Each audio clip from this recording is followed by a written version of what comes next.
Welcome back. In this video, we're going to look a little bit more in depth about fiscal policy, thinking about sort of the difference between automatic stabilizers, which rely on laws that were passed previously, versus discretionary fiscal policy, which requires a new law to be passed.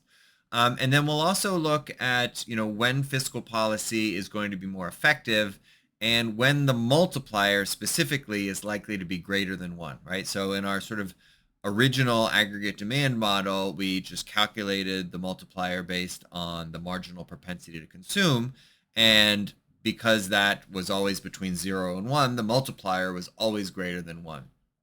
But what we find is that what really matters for an economy is how much sort of extra capacity it has, right? And so during a recession, there's usually a fair amount of spare capacity because there are unemployed workers, there are idle factories, there are empty storefronts. And so if we can get spending going again, then it's easier for the economy to get production up and running. On the other hand, if we're at full capacity, if we're at, during an expansion and the unemployment rate is low and factories are humming and stores are full, an increase in government spending is not going to be able to increase output by any significant amount, because there's no idle resources to use.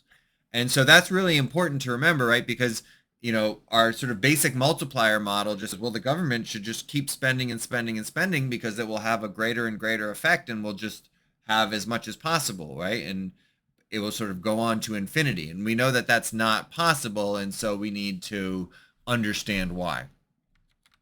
All right, so just a reminder, fiscal policy is in the hands of the legislature, right? And so the legislature at the federal level is Congress, right, approved by the president.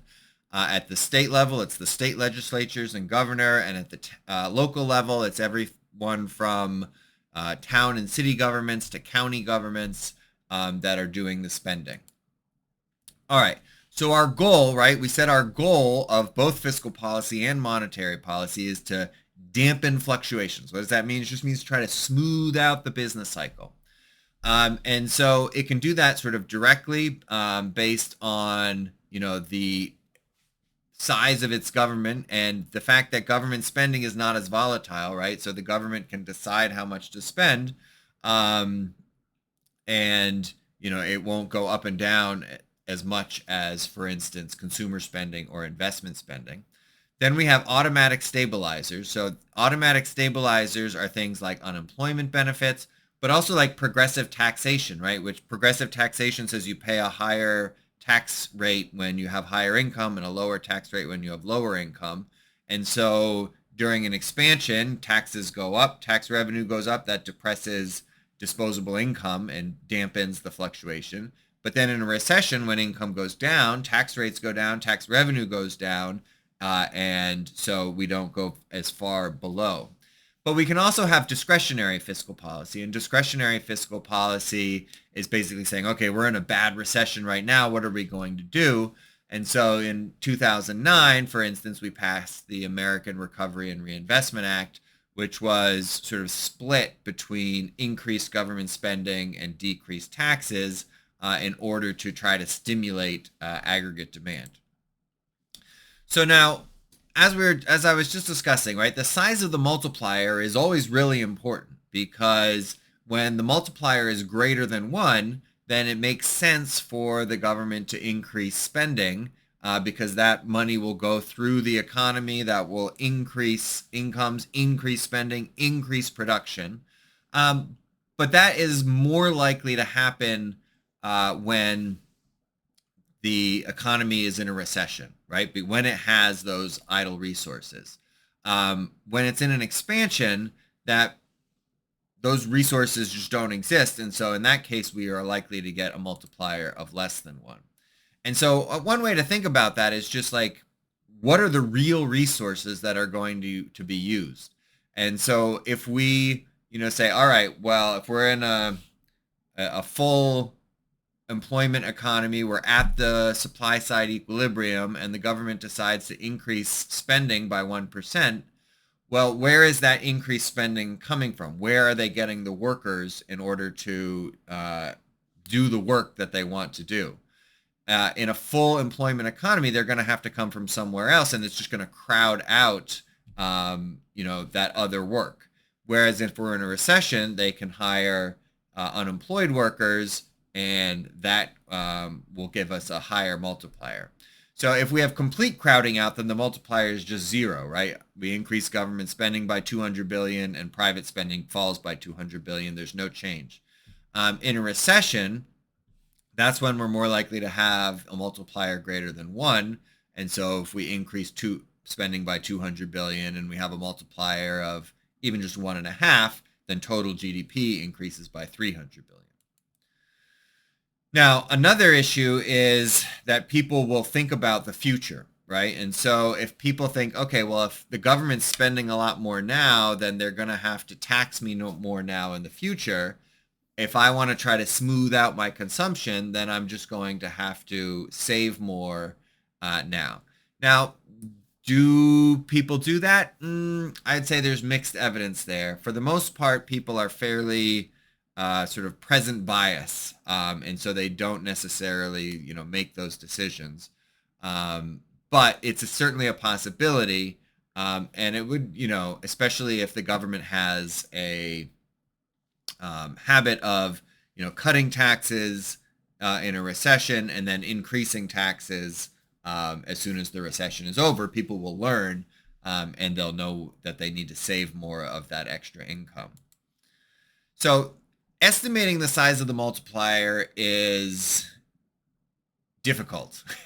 So there's a couple of sort of natural experiments that they talk about in the book. One is in Italy, and the existence of the mafia in different areas of the country, and how, if they replaced, these people in charge of the spending by technocrats, they would get a sort of different estimate of the multiplier. In the United States, an example was looking at sort of the different states after the financial crisis and the fact that they got different amounts of government spending and had different levels of unemployment. And so really what we do see is that in a recession, the multiplier is likely to be greater than one, probably more like 1.5 rather than like 2 or 2.5. Whereas in an expansion, when you're at that supply side equilibrium and there's not much unemployment, the multiplier is likely to be much less than 1. So one thing that we want to sort of think about really is sort of comes back to our one person's spending is another person's income, and the idea that if everybody saves at the same time, then that decreases spending. That decrease in spending is going to decrease income, and then we're going to get a multiplier, but in the wrong direction, right? In the negative direction. And this is called the paradox of thrift, right? Where thrift just means savings. And the idea here is, from an individual point of view, when you're worried about a recession coming, then it makes sense to increase your savings, right? Your income might fall, you might lose your job, and so you want to save more to prepare for that rainy day. But the problem for the economy as a whole is if everybody does that, then that's going to decrease spending in total, decrease income in total, decrease employment, and we'll end up with a worse recession than we would have otherwise. And so the paradox of thrift is an example of the fallacy of composition. And so we see this all the time in economics where people compare the economy to a household, right? And said, well, if you're spending more than your income, then that's bad, and you're going to have to tighten our belts, and we're going to have to decrease spending. And that doesn't really hold when we're looking at the economy as a whole, right? When you're looking at the economy as a whole, then my spending is your income, your spending is my income. And if we are in a recession, then while it might make sense for one household to save more, we want the whole economy to actually spend more and save less. And so that's really where the government can step in and either increase people's incomes by providing things like unemployment benefits, or to do the spending themselves and hire people to build roads, build electrical grids, things like that, in order to boost the economy.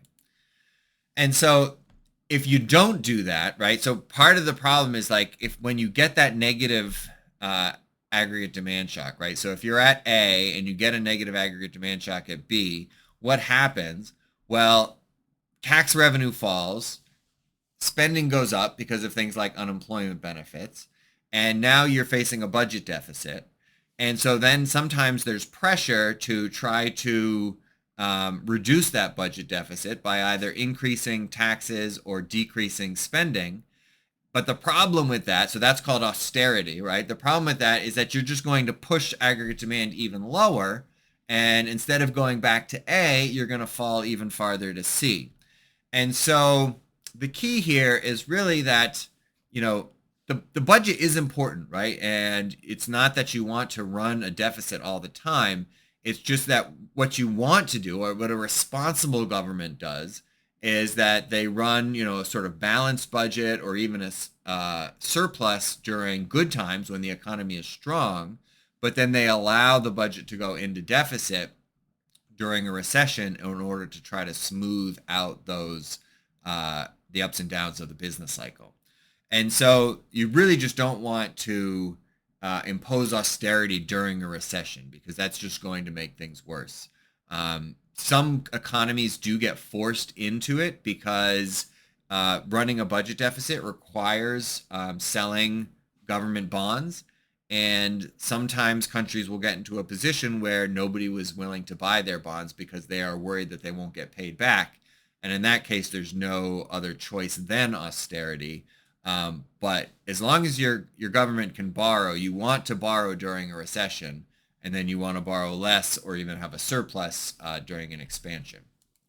All right, so we'll stop there for this video, and in the next two videos, we will talk about monetary policy in more depth and sort of what monetary policy means, what are its goals, what are its limitations, and that will conclude Chapter 5.